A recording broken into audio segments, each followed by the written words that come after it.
part of overcoming homophobia is seeing the people and seeing the beauty of not just the people, but their love. What's the matter with you? Do I look gay to you?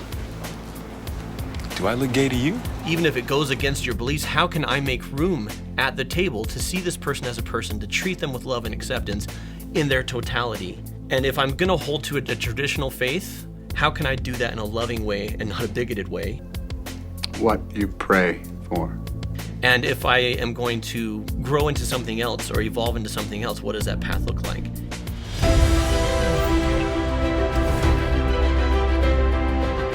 Hello and welcome to Cinema Therapy. I'm Jonathan Decker, licensed therapist, and I love movies.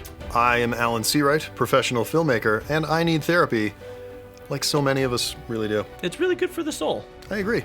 So today we want to talk about something that's near and dear to our hearts as individuals and to me as a therapist, which is specifically overcoming homophobia, but then also overcoming our prejudices at large. We come from a very different generation. I mean, a lot of our fans, you're younger, we're your Internet dads? internet dads. Are we just gonna go with that? I remember a completely different time in society when it comes to how we see and treat LGBT people. Look, John, you seem like a perfectly nice guy and all. Just stay the hell away from my family. Well, now you don't get any candy.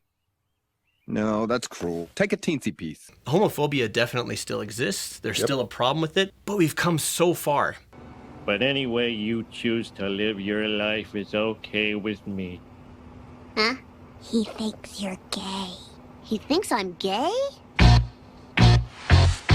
We want people to be able to listen to each other and feel heard, Right. and that applies to everyone. All right, it feels like you Googled how to talk to your bisexual friends. Yeah. Who better qualified to talk about the needs of minorities than two white men? So you'll notice it's just the two of us doing a film about LGBT issues, and there's a reason for that. In the future, we're going to have LGBT guests who are going to tell us about their experience. We're the opening act. The opening act is never as good as the main event. Not nearly as good. But we felt like if we started with an LGBTQ film and had a guest talking about their experience, and then we later did this, it would be like stepping backwards. A little bit, yeah. And so we wanted to start with this and then launch into it.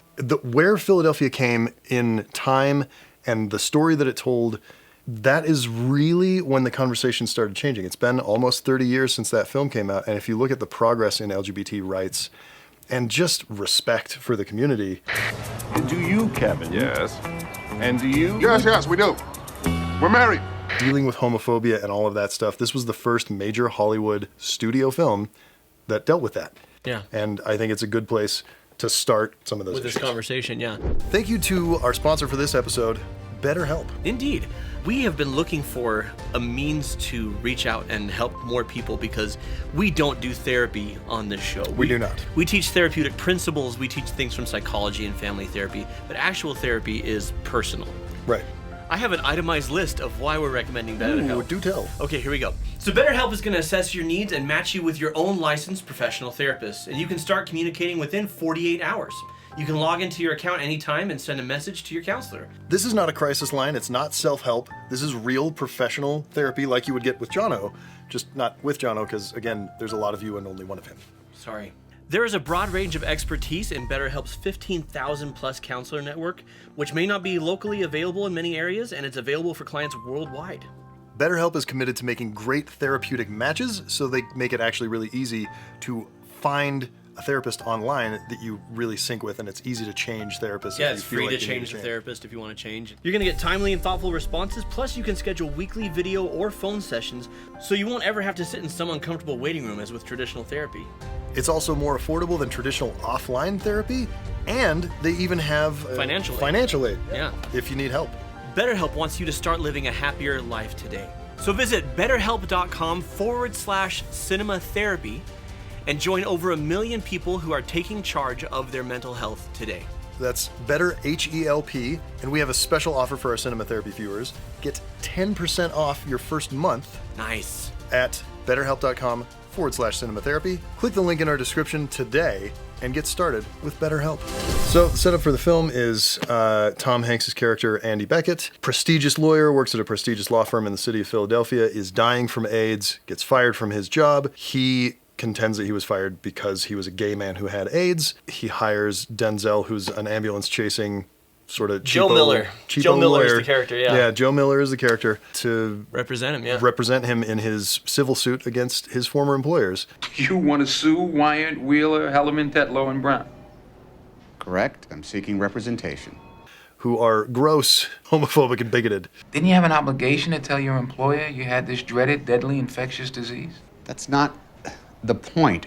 From the day they hired me to the day I was fired, I served my clients consistently, thoroughly, with absolute excellence. If they hadn't fired me, that's what I'd be doing today. What's curious about the story is Joe Miller, Denzel's character, at first doesn't take the case. Right. In something that would be flagrant discrimination today. If you don't want it for personal reasons. Thank you, that's correct, I don't. When it comes to the LGBT community, he is a pig. But when it comes to everybody else, I mean, we have moments where he's holding doors open for women, where he's giving money to Salvation Army. Salvation Army. Mm-hmm. To take care of the poor. He loves his wife. He loves his kids. And in so many ways, he's actually a pretty good guy. Mm-hmm. But for some reason, when it came to, I mean, today we say LGBT. That term didn't exist back then. Didn't even exist, yeah. It was homosexuals, right? And towards homosexuals, it was socially acceptable to treat them awfully. So Denzel's character very, very much reflects this early on when he refuses to take the case, when he's talking with his wife in the kitchen. That scene, him talking with his wife in the kitchen, I felt like my skin was crawling. Mm-hmm. You guys do that thing, don't they get confused? No, I don't know, is that yours? Is that mine? The thing that made my skin crawl was, she disagrees with him completely, and she just kind of grins and bears it a little bit. She's like, I can't stand that shit. Hey, I'm being totally honest with you, okay? Oh, yeah, you are. All right. I got a question for you. Would you accept a client if you were constantly thinking, I don't want this person to touch me, I don't want them to even breathe on me? Not if I was you, honey. That's what I'm talking about. Mm-hmm. What? She makes little, like, passive comments, but she's not really standing up or asking him to challenge it. Not really. No. I do want to focus on the straight character's journey, because how this applies and why I want to talk about this film as a therapist. One thing I do a lot of counseling on is LGBT persons who come to me because their families don't accept them. There's not room for them at that table anymore. Sure. And it decimates them. It's so painful. oh, it's gutting, yeah. And then another type of person that comes to me is a deeply devout religious person who wants to practice their beliefs. Now, obviously, there are plenty of faiths that are LGBT. Totally LGBT friendly. Right. Yeah. But there are more traditional types who say, well, I still believe it's a sin because this is my interpretation of the Bible and so, but this is my kid. Right. And that's tearing me up How inside. do I... Right. And so... Do I love God or do I love my daughter? Right. You know? Now, those watching at home will... There are some of you who will probably want us to pick a side of the... One's right. One's right. Pick this side. But on Cinema Therapy, we're talking about building bridges and uniting people. And so part of overcoming homophobia is seeing the people and seeing the beauty of not just the people, but their love, right? And even if it goes against your beliefs, how can I make room at the table to see this person as a person, to treat them with love and acceptance in their totality? And if I'm going to hold to a traditional faith, how can I do that in a loving way and not a bigoted way? Right. And if I am going to grow into something else or evolve into something else, what does that path look like? So we're going to focus on Denzel's arc. So he starts off, first of all, he recognizes that he has prejudice. His wife calls him on it. All right, well, hey, I admit it, okay? I'm prejudiced. I don't like homosexuals. There, you got me. And then he... Because I'm acknowledging how terrible I am, it's fine that I'm terrible.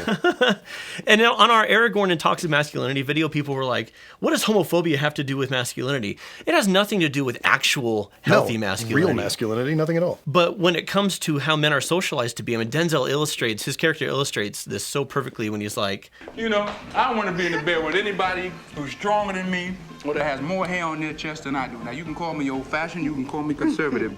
Just call me a man. He ties his manliness to rejecting homosexuals, right? And so his first step, though, in his journey is that he at least recognizes that the prejudice is there. He is someone who has a picture of Dr. King in his office. Yep. There are shades there of him advocating for people of color. Oh, he's very interested in social justice. It's made obvious throughout the film. Yeah, so he's very passionate about social justice, and so he initially thinks he can't be prejudiced. You have a problem with gays, Joe. Nah, not especially. Yes, you do. How many gays do you know? How many you know? And I think oftentimes we can get into this trap, like, because I'm a person of faith and I'm trying to love my neighbor and even love my enemy, I can't possibly be prejudiced. But we all need to check ourselves. This journey today, I mean, we're specifically talking about homophobia, but the steps that Joe Miller goes through are for all of us to check our prejudices. This is the essence of discrimination.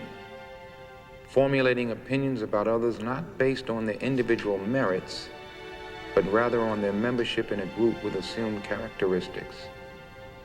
I know you like this because you've been watching for several minutes now. Please subscribe, like, hit the bell, because then you get notifications. You'll rank us up in the algorithm, which is our evil overlord, and everybody will be happy, especially you. Second of all, stand for justice. There's this one scene in particular I thought was very well done. The scene in the library. Joe is checking out a book, and the librarian like just looms over him and just looks at him like... It's very clearly you're a black man in a law library. What are you doing here? Yeah. This isn't right. So it's very obvious from the look on Joe's face that, you know, this is a thing, it's not right, he's not happy about it, but he's used to it, and it's just frustrating and annoying. And then he, you know, turns and sees Tom Hanks' character, Andy, who is being discriminated against. Yeah. Wouldn't you be more comfortable in a research room?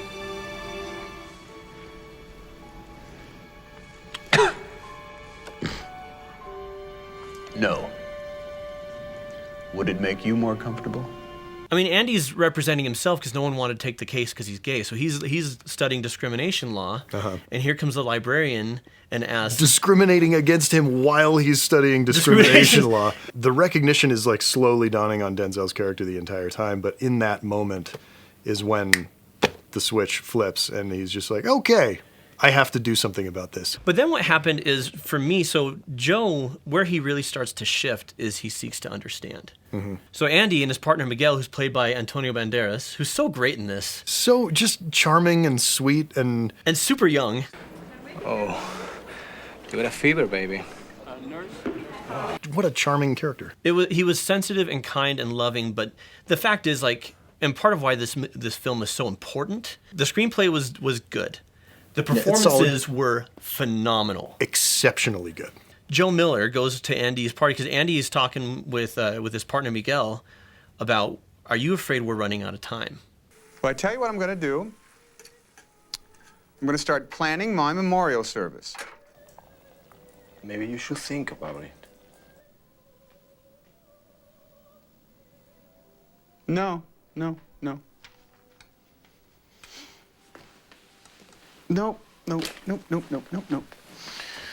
I've got a better idea. And they throw a big costume party that Joe shows up to as a lawsuit. By far the worst costume is the straight guy.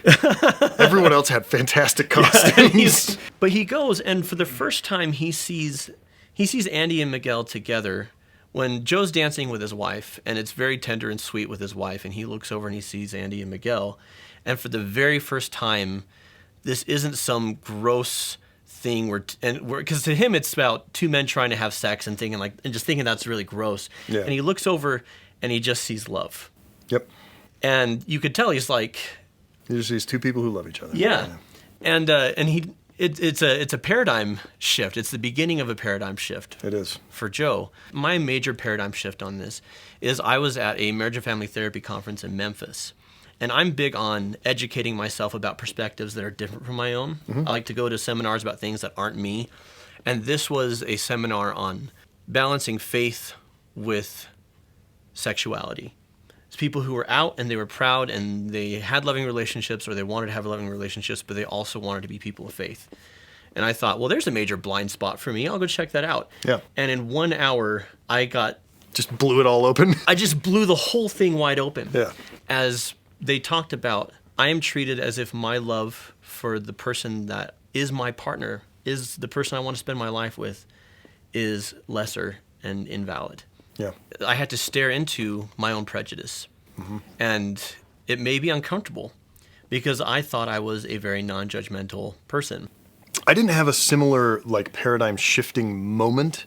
I had a sort of long paradigm shifting journey, and I'm glad that you got to have sort of one big moment of discomfort with yourself. For me, it's been an entire life. And to deny someone part of their humanity because it disagrees with part of your humanity, it was a long, slow journey for me to accept sort of the whole of people and include sexuality as part of that. The more I'm uncomfortable with my own assumptions, probably the closer I am to something approaching real humanity. The next step for Joe is to see yourself in the other. But the moment that really nails it for me is where they're talking about the opera and how much Andy loves the opera. And Andy asked Joe a question, which as a man of faith, I love that this was included in the movie. Do you ever pray? Andrew, that is not the answer to the question. But yes, I pray. What you pray for? What do you mean? I pray. I pray that, I don't know. I pray that my baby is healthy. I pray that my wife made it through the delivery. I pray that the Phillies win the pennant.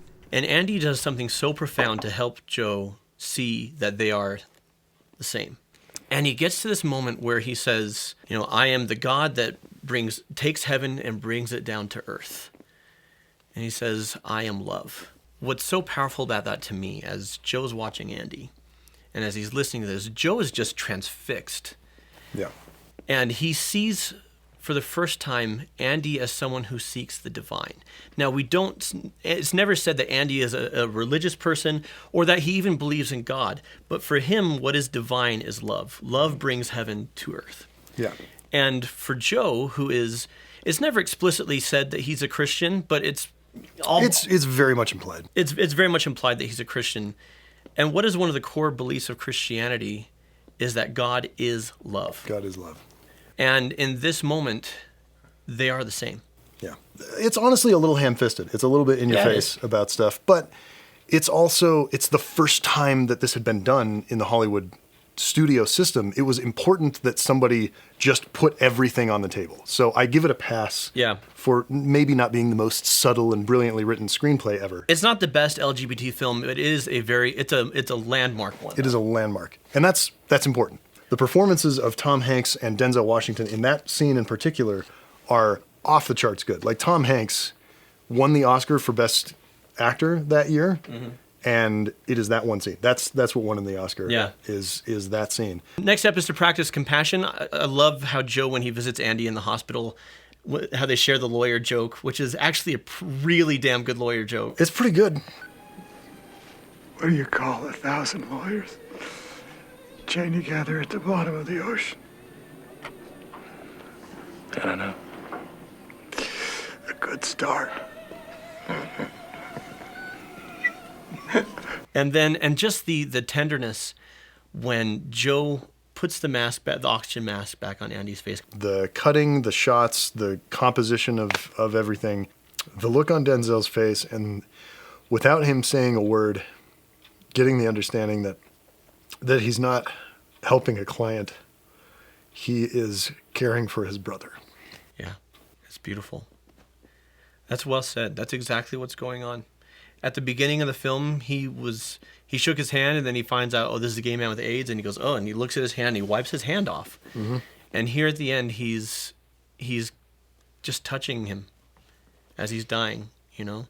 And then it shows him outside in the hallway hugging Miguel, you know, Andy's partner, that these are just people. And not only just people, but that he has come to truly love them. It's a credit to Denzel and Tom Hanks that you believe that journey. Yeah. And you believe it wholeheartedly. Next step is to compromise where you can, and where you can't, practice your beliefs with compassion. If you're someone who can come to see LGBTQ relationships as valid and beautiful, then do so. If the beliefs that are such a strong part of you compel you to say, I love the people and I don't condone the behavior, okay, make room for them at the table. Let them live in peace. Yeah. Because that's what I tell people. I'm like, if you aren't going to help the LGBTQ community out, at least leave them alone. Because they're literally doing nothing to you. Pay attention to how much they love. Because I guarantee you, just like Joe Miller learned from Andy, Joe Miller learned from Andy how to love. Mm-hmm. I mean, he loved his wife and his kids, but my favorite moment in the movie, honestly, is when Joe goes to the gay party, mm-hmm. right? And then he talks with Andy about the opera, And he's so transformed and so in touch with his capacity to love that he goes straight home and he holds his kids. Wife. He holds his daughter, and then he gets in bed and he holds his wife. That he was like, I have been focusing on a bunch of other stuff when what I need to be focusing on is connection and love. Yeah. And he learned that from a gay man. And number 7 is speak up. Use your voice, use your privilege. I love the scene in the courtroom where Joe lays it on the line about, this isn't about AIDS, this is about our fear of homosexuals. So let's talk about what this case is really all about. The general public's hatred, our loathing, our fear of homosexuals. And how that climate of hatred and fear translated into the firing of this particular homosexual. My client, Andrew Beckett. And here's Joe, and he's using his privilege, he's using his voice as somebody who has respect in the courtroom, respect in the community, to speak up against the injustice, against the cruelty. In this courtroom, Mr. Miller, justice is blind to matters of race, creed, color, religion, and sexual orientation. With all due respect, Your Honor, we don't live in this courtroom, no, do we? I did not love this movie, but I loved the message of this movie. I thought it was very powerful. It's worth watching. It's one of those, it's a vegetables movie, right? There's movies that are like popcorn and candy, and there's movies that are vegetables. This is a vegetables movie. But Denzel and Tom Hanks and Antonio Banderas, they were the melted butter on the broccoli. And I think a little bit of little crumbled bacon in there. Yeah. Pretty tasty. If you're watching this and you are LGBTQ, we are your allies, we are your friends, we've got your back. If you're watching this and you're people of faith, we are your allies, we are your friends, we've got your back. Padre, Figlio, Spirito Santo. E così sia. There are plenty of bridges being built, and we're looking to build them here and now today. We want to thank everyone for joining us. So, until next time, love one another and watch movies.